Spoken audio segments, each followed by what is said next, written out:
Hey guys, welcome back. Tonight we're going to break down UFC Fight Night, Johnny Walker versus Mingyang Zhang. It's going to be live from China. It's at a very strange hour, I believe 3 a.m. Eastern time.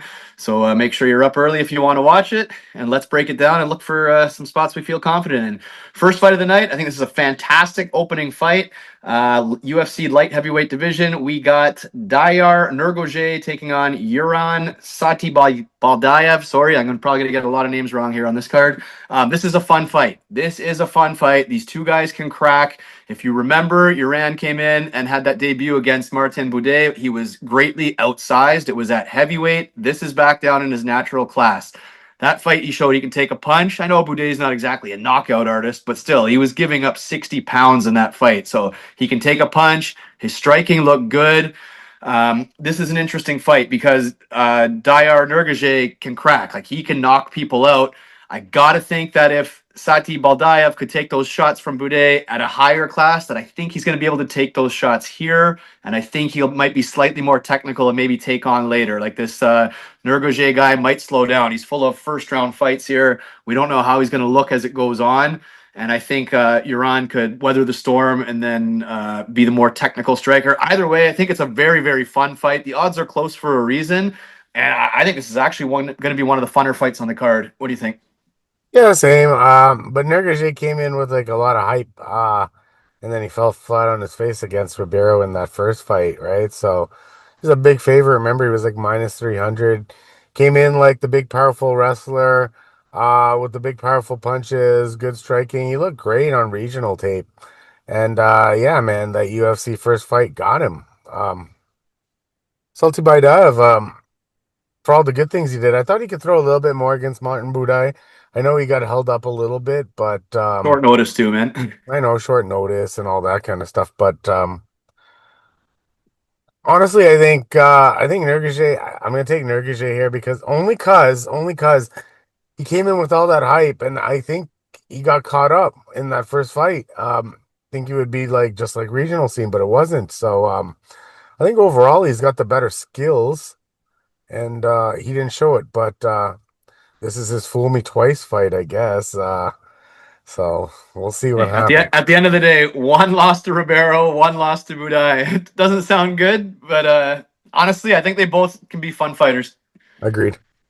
Next fight of the night, we got Long Chao, 27-9, taking on Su Young Yu, 15-3, UFC 153-pound division. I think this is a pretty close fight, actually. Even though the records would suggest Su Young Yu should be the better fighter, I think this is going to be extremely close. I think it's a pick 'em. For that reason, I'm taking the dog here. I think Long Chao can win this by decision. I think that he might, I don't know, man. I think he might be more durable. He's a little bit taller, a little bit longer. I think I'm going to pick him to grind this fight out. It's not like some high confidence pick. Like, neither of these guys are that well known, but I'm taking the dog here. I'm taking Long Chao by decision, maybe even a knockouts live potentially, but decision knockouts double method maybe for extra points. But I'm dog or pass personally. What do you think? Xiao's probably the better striker. He probably has the more power in his strikes. But what's his name? Su Young Yu, man. He is a relentless wrestler. He is shooting a takedown before they even are like tapping fists at the beginning of the fight. He's just shooting those takedowns. He's got fights with multiple takedowns. His striking is a work in progress, but he got hit a couple good times with AJ Cunningham, and the one thing AJ Cunningham can't really do well is crack. So he showed he stood up to a couple cracks, and he kept the wrestling pushed. And Long Zhao, in a lot of his fights, he's shown that he can also get taken down. He got taken down in a couple of his wins, and he won a fight where he got taken down 4 times. So he can get back up. But man, Su Young Yu, he has no problem getting back up and then putting you back down and doing it like multiple times. So I think he's gonna be the one that's grinding him out and just pushing that sort of Dagestani Chimaev style, minus all those strikes. But yeah, give me Su Yang Yu for by decision. All right, next fight of the night, we got, oh, my topology is screwed up here. Yizha versus Weston Wilson. 25-5 versus 17-9. These odds are crazy. I know Weston Wilson is not good, but I'm reading something like minus 1200 here. Is that what you're seeing? Yep.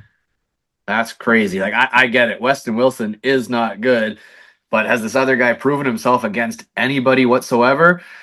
I'm gonna take the Chinese fighter by submission. He seems to finish a lot of fights by subs, but I do not like that price tag. I would not be playing it. What do you think? Russell Wilson's kryptonite is a big power puncher. Exactly. Yizha is not a big power puncher.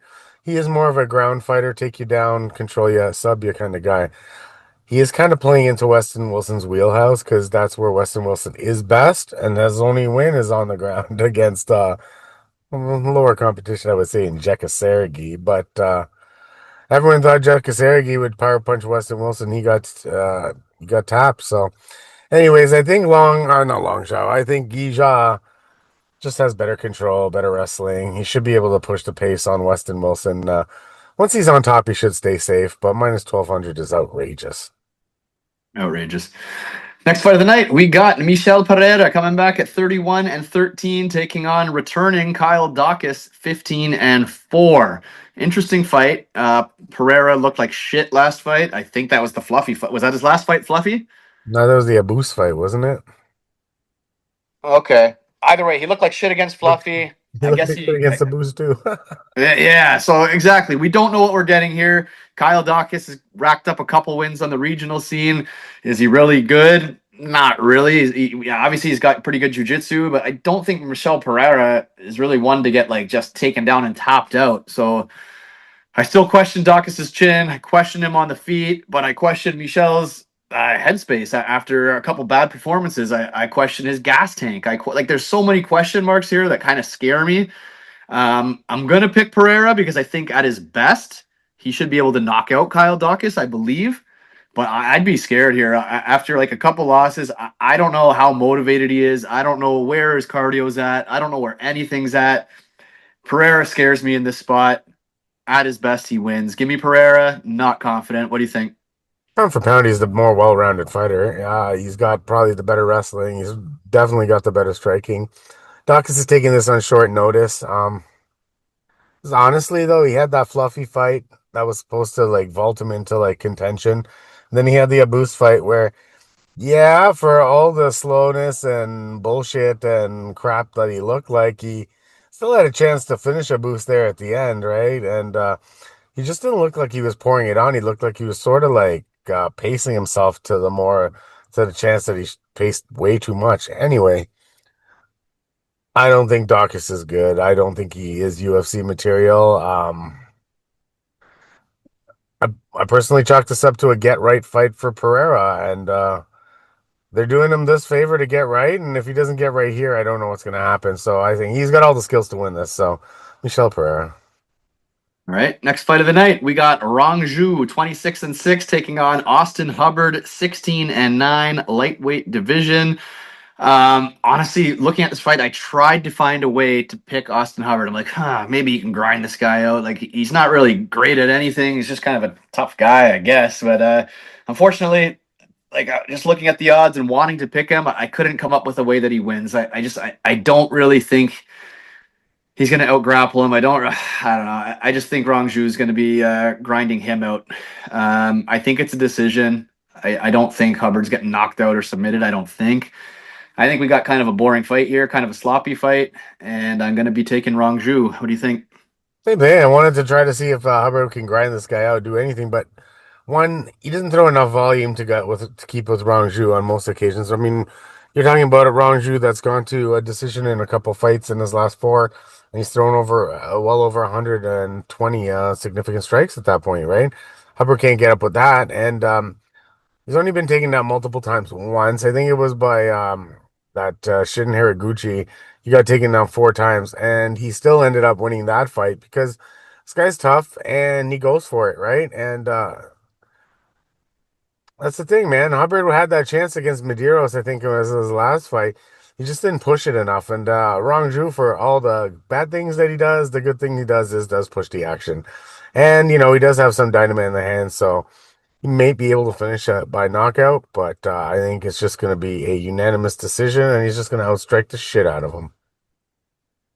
Next fight of the night, 125-pound division. We got Loner or Lonier, you know who he is. Kavanagh, 9-0, taking on Charles Johnson, 17-7. Kavanagh, strong, quick athlete. Guy's shredded, good striking, fairly well-rounded for the most part. Last fight, I think it was, where he definitely went through some adversity. Didn't cruise the way he was supposed to, but he still got the win. Charles Johnson, on the other hand, is almost always the underdog, and he's a wicked underdog because he's won us a lot of money. The guy's a great athlete, hell of a chin, super, super durable, so he's definitely going to be there the whole fight. Good enough wrestling background, like he's not someone you're just going to completely wrestle fuck. And he's shown knockout power that comes from nowhere. Like he's shown to be in the fight for all 3 rounds. Like you can't give the guy 1 minute here. So Johnson's always going to be live. I love him in the underdog spot. I bet on him most of the time, but here I just don't really see him winning. I see Kavanagh winning by decision because, like I said, Johnson is super durable. But I'm thinking Kavanagh's going to have the higher output here. He's going to have the more varied strikes and the higher volume. And I think he just wins a decision. I wouldn't fault anyone for playing Johnson. This guy's played spoiler so many times, but I just think Kavanagh is going to have the volume and win a decision. What do you think? I think he has the volume. I think he's the cleaner puncher out of the two. Johnson kind of gives up the first round and then kind of turns it on as his opponent kind of goes down. But I don't see Kavanagh doing that. Also, in his last fight, not the Dos Santos fight, but the one before that, Kavanagh shows that he will turn to wrestling if he has. Sorry, it was the last fight. Yeah, Yeah, it was the last fight. yeah, it was the day. He'll turn to wrestling if he has to. He'll turn to wrestling if he has to. And Charles Johnson can be taken down. He's not necessarily held down, but that well-roundedness that Kavanagh has shown is that if things aren't working on the feet, he'll go and he'll take him down. And you got to remember that even that first fight that Kavanagh had, Jose Ochoa is not bad either. Yeah, that's a pretty damn good striker he was up against there. Arguably a better striker than Charles Johnson, but maybe not a better overall fighter, but a better striker. So he's seen good striking. He's seen a good ground game. I think he's well rounded. I think he's a good prospect. I do want him to throw a little bit more volume. I really do, but he's clean, he's fast, and he should win this fight. All right, next fight of the night, 155-pound division. We got 10-4 Maheshate taking on Gage Young, 9-3. Every Maheshate fight it has got a chance for something weird to happen. Like this guy wins when he shouldn't, he loses when he shouldn't. So he's always got a chance. The guy can finish. He's always got it. He's always got a chance. I just think Gage Young is going to be the stronger, better athlete. I think if he needs to wrestle, he could do so. I think that he can score the knockout even. I'm going to be on the Gage Young side. And because Maheshate is a finisher and he can be finished, I almost feel like you take the under or whoever you're on, if you're on a confident side, by finish for the extra value. I think we're going to see a finish in this fight either way. What do you think? Yeah, well, Gage Young is the more well-rounded fighter. What's that fight? He lost his first fight. Who was it to? But he looked really good, and he looked really good doing it. Like, my problem with Maheshate is that he doesn't always show up, man. Like, Gabriel Benitez, he shows up and he wins a split decision that I don't even think he should have won. He gets knocked down twice by Nicholas Mota, lost to Borjas, Rafa Garcia. These are guys that, for aren't good. I don't think. It's like so Gage Young lost to Salakid, who's a very good fighter, and Evan Elder, who's also a pretty decent fighter. And he was like keeping up with Evan Elder. He just couldn't get up to that striking volume. So I think he's the more well-rounded fighter. I think he's the tougher fighter. And man, I think Maheshate, honestly, man, if he didn't like get gifted a fight against Benitez, he probably was going to get cut anyway. So the fact that you're getting a -138, I think actually Gage Young is a very good value on this card. So yeah, man, I just love his well-roundedness. I love his durability, and I think he's just overall a better fighter. Now, he hasn't proved it against anyone, really. I'm gonna say that much. But what has Maheshate really proved? There you Not have much it. either, right? So like, it's two guys very young. Now you're just picking skill set for skill set, and I think Gage Young's got the better skill set here. I agree 100%. All right, guys, moving on to the main card. If you haven't already, please like, please subscribe. We do appreciate it. First fight of the main card, we got Nueraji versus Kiefer Crosbie.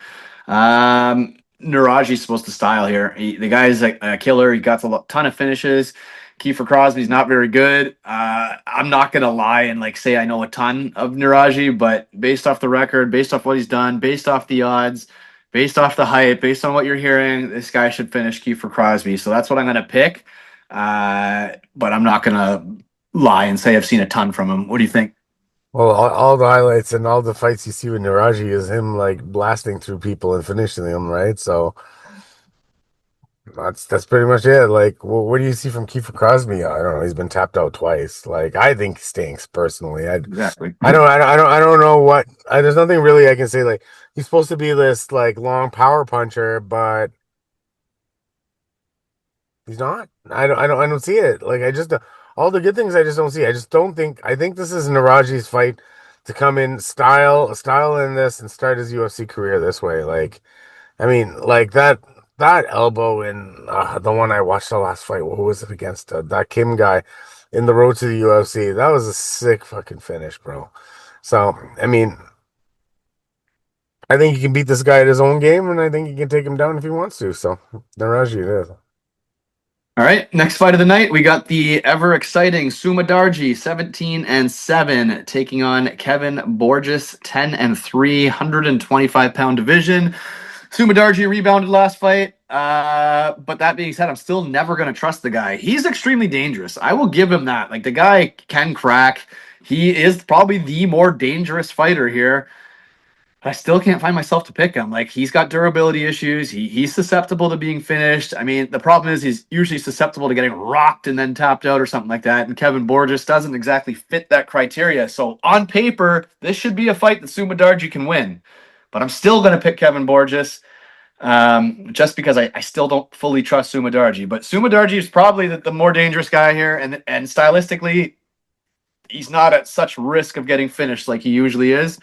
So I get a Sumudarji pick, but I'm still going to take Kevin Borges. What do you think? Sumudarji's kryptonite is getting taken down, and don't think Corbin Borges is going to try and take him down.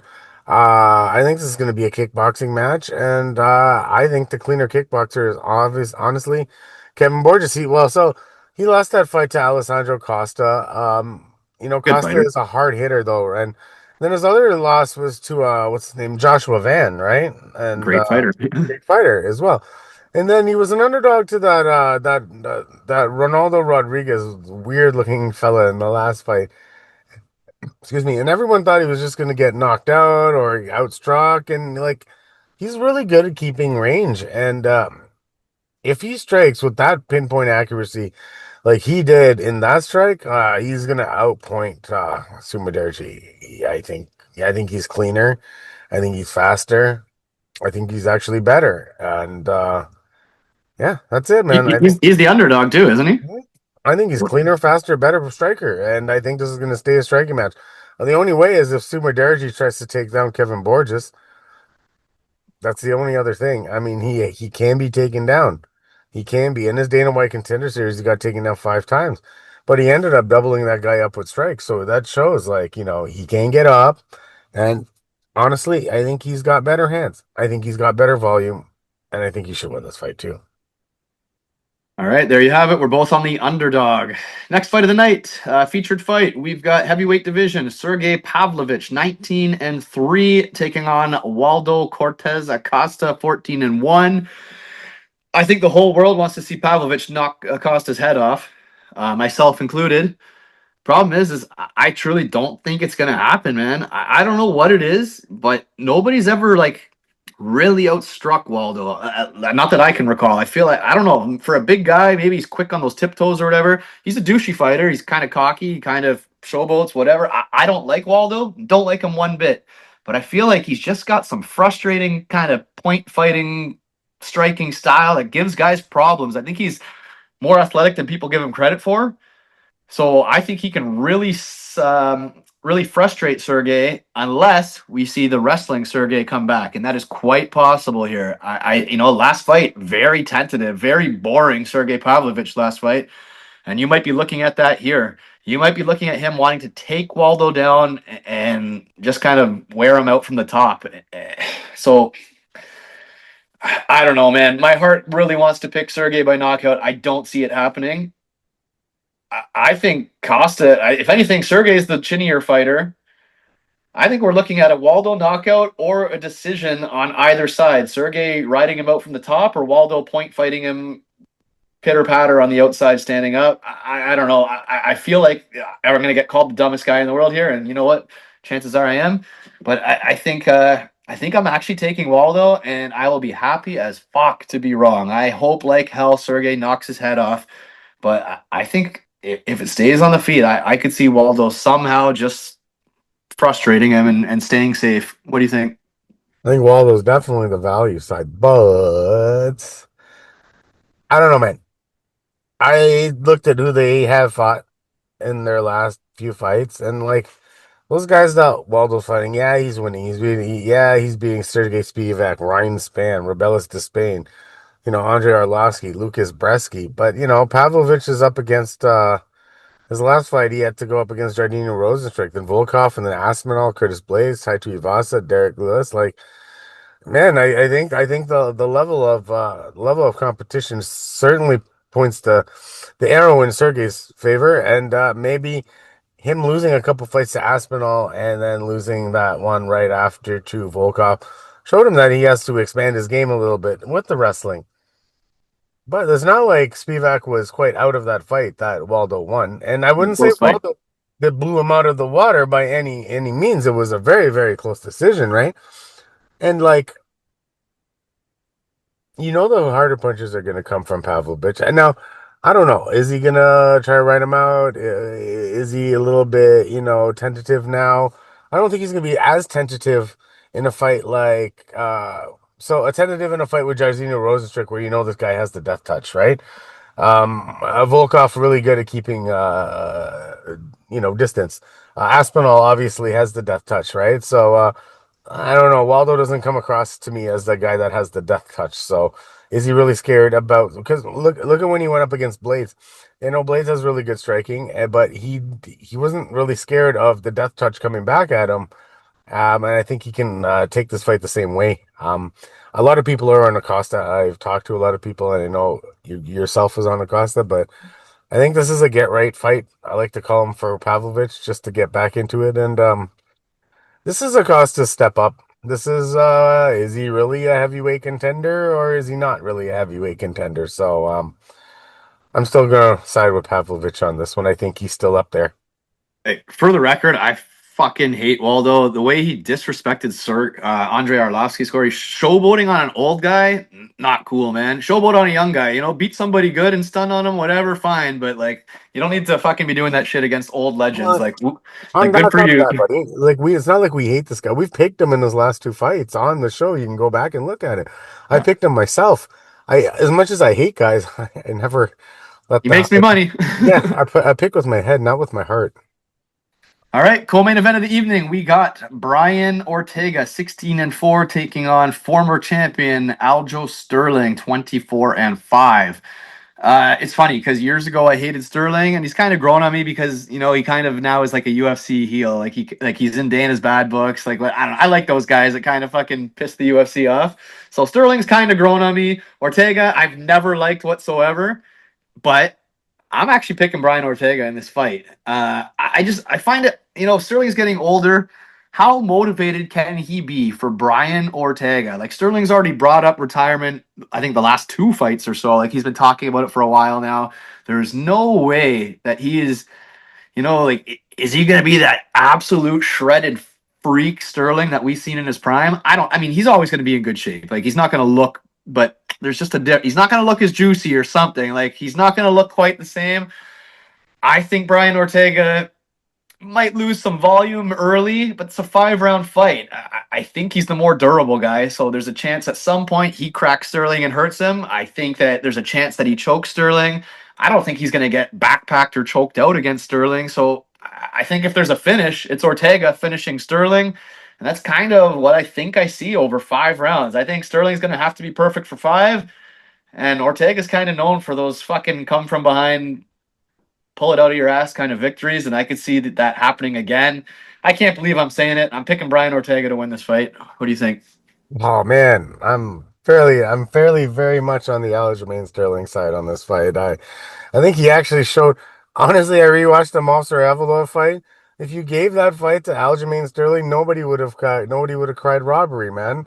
Nobody would have cried robbery, and he absolutely backpacked the shit out of Kelvin Cater. No big deal there, but man, and then I looked at the guys that Brian Ortega has fought in his last few fights. I mean, if Yair Rodriguez did not gas, he was probably going to beat the shit out of them in that second fight, to be honest with you.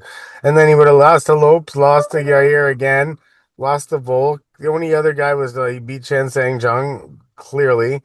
And then he lost to Holloway, and he had his run before that. But, like, man, when's the last. Brian Ortega hasn't looked good in a long time. Brian Ortega himself hasn't looked good in a long time. And, man, so if Aljo didn't look so damn good against Evelev, I would have been a little bit more on the Ortega side here. But That was just a chain wrestling fight, right? Like, is I that going know, to but I happen think here? I what is Brian Ortega a better striker than Aljamain I Sterling? think so. I think he's got better No, hands. man. All Joe's kick and get out. You'll throw those kicks and you'll land with. You think he's got better hands? I think he has better hands. Yeah. I don't know. Remember that fight against Cedric Cejudo? Fucking, he looked good in that one. The fights against fucking Dillashaw, he had better hands there. Even that fight, the DQ against Peter Yan, if you go back as far as look at that one, he didn't have that bad of a hands there. You think Brian Ortega gonna stand up with Peter Yan like that? I don't know, man. I just can't see it. Yeah, 174 you ran on fucking Munoz, and then even before all those, I think he has better hands. I think he's just an overall better fighter. And on top of which, I think Brian Ortega is susceptible to be taken down. So Yeah, I mean, if Aljo wrestles the whole fight, I think that's his path. I kind of disagree on the hands thing, but that's about it, really. yeah, I mean that's whatever. I mean it is like it's a visual thing, right? You know what I mean? Yeah, It's not like yeah. Brian. What's Brian Ortega really bringing to this table? Like Taking a beating and pulling a pulling a submission out of his beating? Like ass. okay, okay. I don't know. you're, you're, Trust me, you're probably right. No, but I've also always I have not I've bet against Aljamain Sterling a few times too, right? So it's not like I love this guy. I just think this fight just is better for him at this point.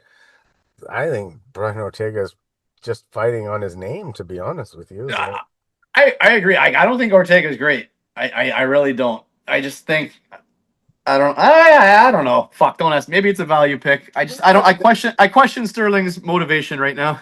well, I think he's just gonna take him down. That's all I think. But Fair enough.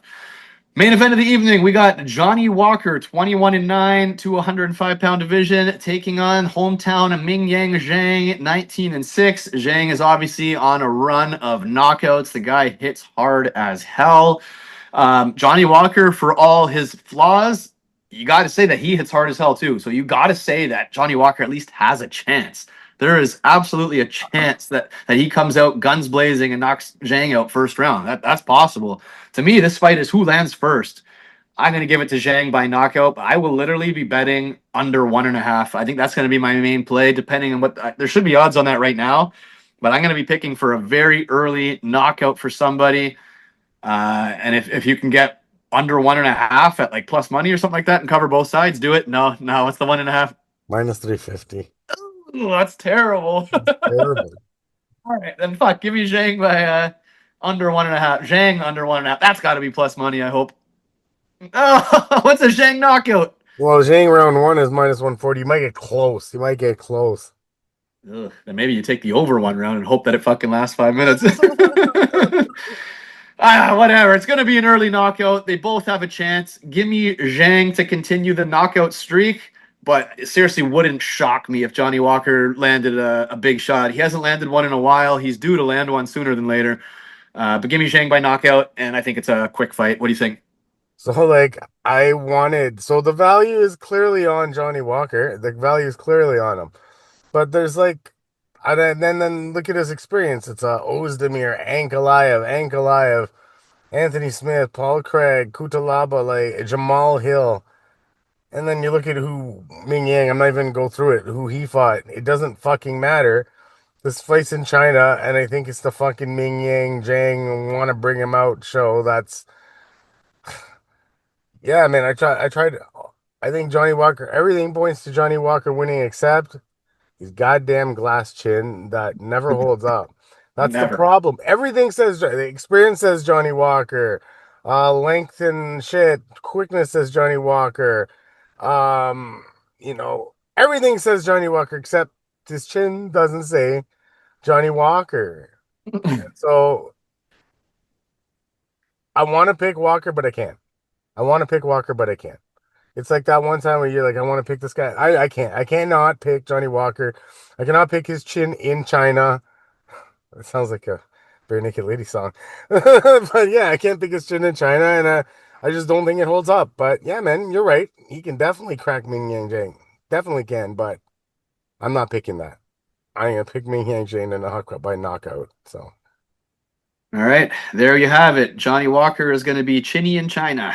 Chicken with Chinese chicken. That's first thing I thought of when you said it. All right, guys, there you have it. There's quite a bit of dog picks there, to be honest. We'll see how it unfolds. Again, I believe it's 3 a.m. Eastern time, so just check where you're living, see what the time is for you. And if you get up and watch it, you're a fucking diehard. Props to you. And on to the next one. Talk soon, guys.